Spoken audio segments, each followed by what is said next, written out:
नमस्कार दोस्तों, टोको और छोड़ो आंदोलन के इस वीडियो सीरीज़ में आपका स्वागत है।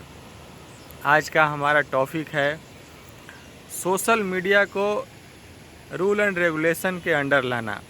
अभी पूरे देश में या देश के बाहर भी आप देखते हैं कि कहीं भी जब कोई गड़बड़ी होती है तो उसमें सोशल मीडिया को तुरंत बैंड किया जाता है, इंटरनेट बैंड किया जाता है और इससे साबित होता है कि गड़बड़ी फैलाने में कहीं ना कहीं इसका रोल है। तो इसको कंट्रोल करने के लिए क्यों ना हम कुछ रूल रेगुलेशन बनाएं। तो इसी संबंध में आज मैं अपना विचार अपने दोस्तों तक पहुंचा रहा हूं। एक नदी के पुल पर बैठे हैं, हरियाली है, सुबह सुबह की बेला है। आप सबको सुप्रभात। दोस्तों, इसमें करने की ज़रूरत है कि सोशल मीडिया को वैसे बोला जाता है कि ये अभिव्यक्ति की आज़ादी के सिद्धांत पर काम करती है। हम इस बात से सहमत हैं, हर इंसान को अपना विचार प्रकट करने का अधिकार होना चाहिए। लेकिन इसमें गड़बड़ी ये है कि अपना विचार प्रकट करने के लिए हमें अपनी पहचान क्यों छिपाना पड़ता है। यदि आपके अंदर ये विश्वास है कि हम जो विचार प्रकट कर रहे हैं वो मानवता के लिए, समाज के लिए, राष्ट्र के लिए सही है, तो फिर आप अपना पहचान छिपाकर विचार क्यों प्रकट कर रहे हैं। ये जो प्रश्न चिन्ह है, इसका समाधान तुरंत करने की आवश्यकता है। और इसका जो उपाय है वो ये है कि हम सोशल मीडिया के किसी भी प्लेटफॉर्म पे, चाहे वो फेसबुक है, इंस्टाग्राम है, ट्विटर है, यूट्यूब है, व्हाट्सअप हो, जब अपना अकाउंट बनाते हैं तो उस पर अपनी मर्ज़ी से कोई भी नाम हम लोग रख सकते हैं, परंतु उसके ब्रैकेट में मेरे समझ से जो नाम हमारा आधार कार्ड पे दर्ज है वो अवश्य डिस्प्ले होना चाहिए। और इसके साथ साथ हमारा जो एज है, जो जेंडर है और रिलीजन है, अर्थात टोटल 4 चीज़ें, नाम, उम्र, जेंडर और हमारा धर्म, ये 4 चीज़ स्पष्ट रूप से डिस्प्ले होना चाहिए ताकि कोई भी आदमी अपना जो पहचान है उसे न छिपाए। और उसके बाद जब हम किसी की विचार को सुने या पढ़ें तो हमें स्पष्ट पता हो कि हम किसका विचार सुन और पढ़ रहे हैं। दूसरा चीज़ कि एक प्लेटफॉर्म पे आप एक से ज़्यादा अकाउंट नहीं बना सकते हैं। आपको जितनी बात कहना है एक ही मंच से कह सकते हैं। बार बार मंच बदलने की क्या ज़रूरत है। आप बार बार नाम बदल कर, अकाउंट बदल कर अपनी बात रख रहे हैं। मैं समझता हूं कि अवश्य कहीं ना कहीं गड़बड़ी का आपका इरादा है, जिस पर रोक लगाने की ज़रूरत है। इसके बाद जो मेरा अगला फॉर्मूला है कि जो भी इंटरनेट यूज़र हैं उन्हें हम 2 कैटेगरी में डिवाइड करें, पर्सनल और प्रोफेशनल। पर्सनल कैटेगरी जो अपनी ज़रूरत के लिए या शौक़ के लिए, छोटी मोटे कामों के लिए इंटरनेट यूज करते हैं। आजकल तो इंटरनेट हमारा लाइफ का हिस्सा बन चुका है। तो जो पर्सनल इंटरनेट यूज़र हैं उनके लिए जो रिचार्ज का रेट है वो कुछ सस्ती होनी चाहिए, और जो प्रोफेशनल हैं उनके लिए रिचार्ज का रेट थोड़ा ज़्यादा होना चाहिए। अब रही बात कि जब सस्ती है तो सस्ती दरों पे कोई जब काम करेगा तो स्वाभाविक है कि उसे कुछ मतलब रूल रेगुलेशन फॉलो करना पड़ेगा।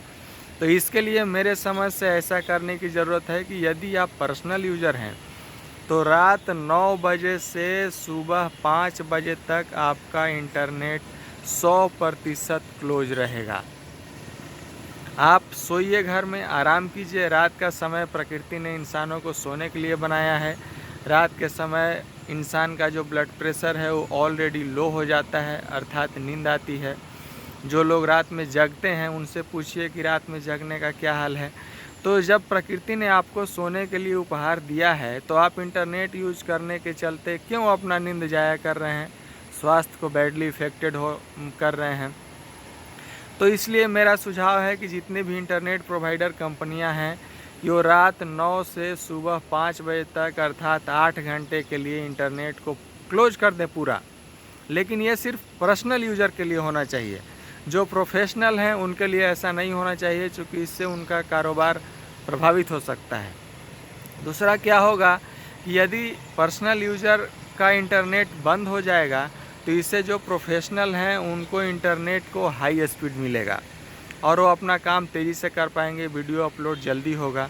तो इससे फ़ायदा है। मैं समझता हूँ कि इस पर जल्द से जल्द अमल करने की ज़रूरत है। दोस्तों, इसके बाद रूल ऐसा होना चाहिए कि एक व्यक्ति, मैं समझता हूँ कि एक लिमिट हो कि अपने आधार कार्ड से 2 से ज़्यादा सिम नहीं ले सकता है। आजकल जब सिम पोर्ट कराने की सुविधा है कि आप इच्छानुसार सेम सिम को, सेम नंबर को किसी भी कंपनी में पोर्ट करा सकते हैं, तो फिर बार बार सिम बदलने की क्या ज़रूरत पड़ रही है। तो एक व्यक्ति 2 से ज़्यादा सिम नहीं ले, और यदि वो लेता है तो उसके लिए भी उससे ज़्यादा चार्जेज लिया जाए और इस पर रोक लगाई जाए कि क्यों उसको ज़रूरत पड़ रही है इतनी से ज़्यादा का, कहीं वो इसका दुरुपयोग तो नहीं कर रहा है। फिर अगला कदम है कि जिस प्रकार हम लोग थोड़ा 10 साल पहले या 15 साल पहले की बात याद करें, जब हम लोग जाते थे टेलीफोन बूथ पर, तो हम लोग को वहाँ लोकल, एसटीडी और आईएसडी 3 प्रकार के टेलीफोन कॉल की फैसिलिटी मिलती थी। तो आज की तारीख में अगर हम 3 प्रकार की ना तो 2 प्रकार का कैटेगराइजेशन तो ज़रूर करें। पहला इनसाइड द कंट्री अर्थात देश के अंदर, और दूसरा across the country around the world अर्थात देश से बाहर और पूरे विश्व में। तो यदि हम चाहते हैं कि हमारा जो इंटरनेट है उस पर जो कंटेंट है वो देश के अंदर का आए, या हमारा जो कंटेंट है वो देश के अंदर तक जाए, तो इसके लिए आपको लोकल कैटेगरी में रखा जाएगा। और यदि आप इंटरनेशनल बनना चाहते हैं तो इसके लिए आपको इंटरनेशनल कैटेगरी में रखा जाएगा।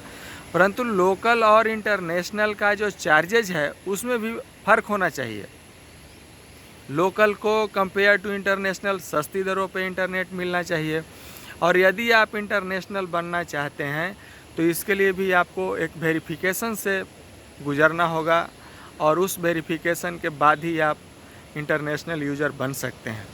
इससे क्या होगा कि आप देख रहे हैं कि आज की तारीख में कुछ ऐसे उदाहरण आए हैं जो क्रॉस द बॉर्डर है, 2 देशों को जोड़ता है। मैं समझता हूँ कि इस तरह की घटना को रोकने की आवश्यकता है। आज़ादी सही है, परंतु यदि आज़ादी का लोग दुरुपयोग करने लगे तो उसको अवश्य नियंत्रित करने की ज़रूरत पड़ती है, और इसमें इंटरनेट की बहुत बड़ी भूमिका है, महत्वपूर्ण भूमिका है। तो इस प्रकार इस पर हम मतलब थोड़ा पाबंदी लगा सकते हैं। अगला जो स्टेप होना चाहिए कि कोरोना के बाद सबसे ज़्यादा अगर किसी क्षेत्र ने बूम पकड़ा या उछाल मारा तो उसे हम ऑनलाइन एजुकेशन कह सकते हैं। तो दोस्तों, वैसे बच्चे जिनकी आदत बिगड़ गई, अब वो स्कूल जाना नहीं चाहते हैं, ऑनलाइन क्लास के माध्यम से पढ़ाई करना चाहते हैं, घर में रहना पसंद है, तो ये बाहर धूप में धूल भरी आंधियों के बीच स्कूल जाना और आने का जो काम है उसे कष्टकर मान रहे हैं।